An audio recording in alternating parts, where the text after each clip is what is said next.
Okay, welcome back. So by now you should have already read Unit 7 of the workbook, and basically we're talking about restorative justice, and today we're talking about truth commissions.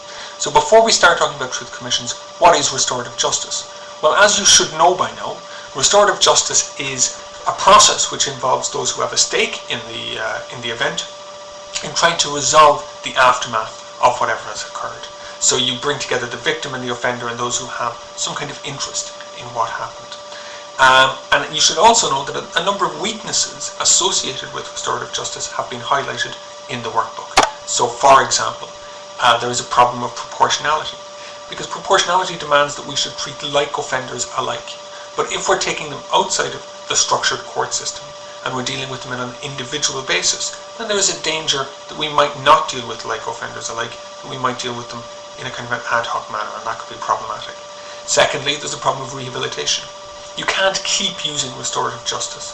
If it doesn't work, you need to come up with something else. You can't keep introducing a victim to an offender and asking them to deal with that problem, because of course that would just be cruel to victims if you knew that it hadn't worked in the past.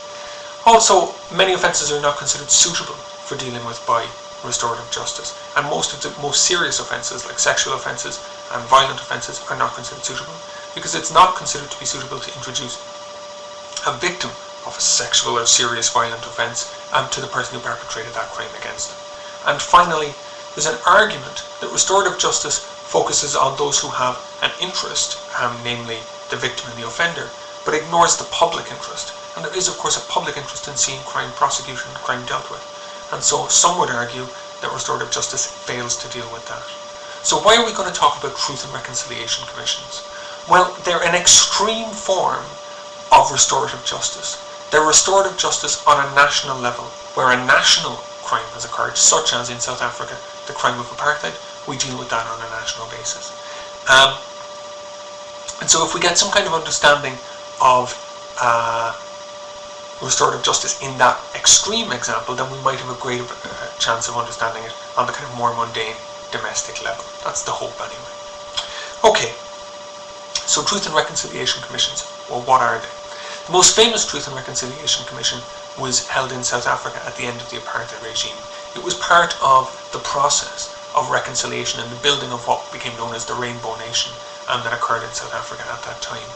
It was part of shifting from the apartheid system to the democratic new South Africa, which went on to host things like the Rugby World Cup and so on and so forth, all part of that process.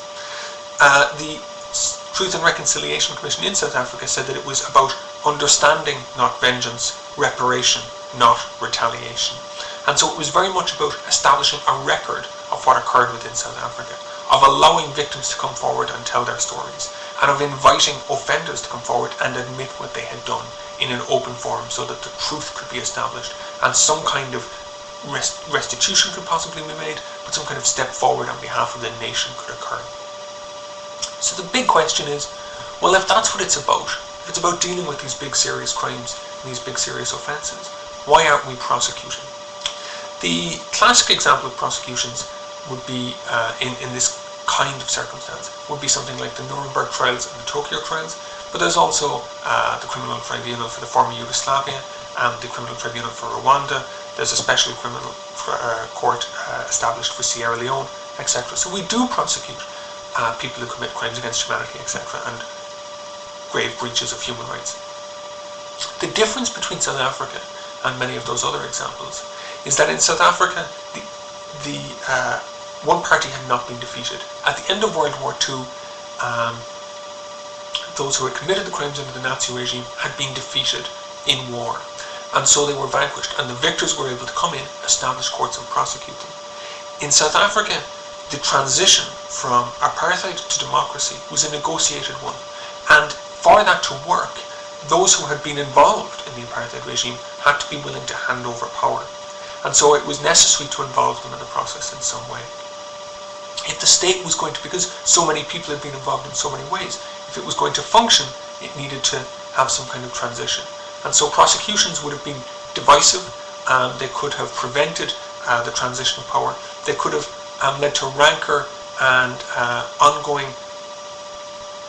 problems and violent problems in South African society, and everyone wanted to avoid that. Everyone wanted a smooth transition from one to the other. So in the interest of what is sometimes called nation building, it was considered to be better not to have a rancorous process of prosecutions, which could take a long time and which could be very divisive for society. So that's why we had a Truth Commission as opposed to prosecutions.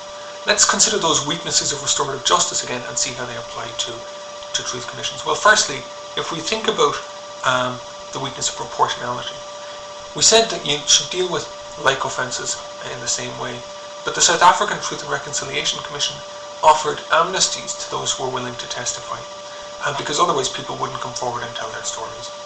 So because it was offering amnesties, one could say that that violated the process of proportionality. It violated the idea of treating people who committed like offences in a similar kind of way.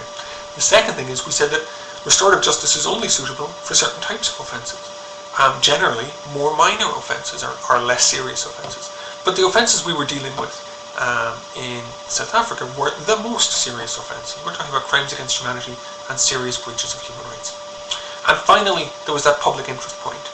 Generally speaking, the criticism is that restorative justice places the emphasis upon the offender and the victim, but ignores the wider public interest in seeing prosecutions. Perversely, the Truth and Reconciliation Commissions are criticised for doing the exact opposite. If we take, for example, the family of Steve Biko, the famous black rights advocate from South Africa who was murdered, and the movie Cry Freedom was made about his life. Biko's family were extremely upset, and they said that the Truth and Reconciliation Commission was an example of political expediency over their right to have a day in court. And they felt that this storytelling function with amnesties and so on was not really a suitable means of dealing with the serious crime which had been perpetrated against their family member. They wanted to have that day in court, that sense of righteousness and justice. So that leads us on to the question of, is it justice? Is what this delivers justice? And that question applies to restorative justice as a whole. Is it genuinely achieving a just result? Well, if we understand justice to be prosecution within the court system, then definitely not. But if we think about the broader purpose of what it was trying to achieve, it was trying to move things forward while recognising what had been done, while collecting what had been done, while apologising and providing restitution for what had been done. Well, maybe all of those things might not be justice, but they might still be quite important goals and quite important aims, given that the restrictions which we find ourselves within. So tomorrow we're going to talk about restorative justice, and we're going to talk about ideas of introducing an offender to the victim and getting to get those people involved in the process to come to some kind of resolution to the problems between themselves. You know, how are we going to resolve the fact that you were burgled? Here is the person who did it. How do we resolve that? How can we come up with some kind of system whereby everyone feels like they have achieved something from it and the offender has learned something from the process rather than simply being fined or dealt with by the criminal justice system? And we still, when we come on to that, we need to ask exactly the same questions as we asked about truth commissions. Is this justice, or is it simply political expediency? Is it justice, or is it just an easier way, or a cheaper way, or a different way of trying to find a way of stopping people from offending again in the future? What can we do about this? Is it proportionate? Does it mean that like offenders are being treated alike? And is it a problem if they're not being treated alike?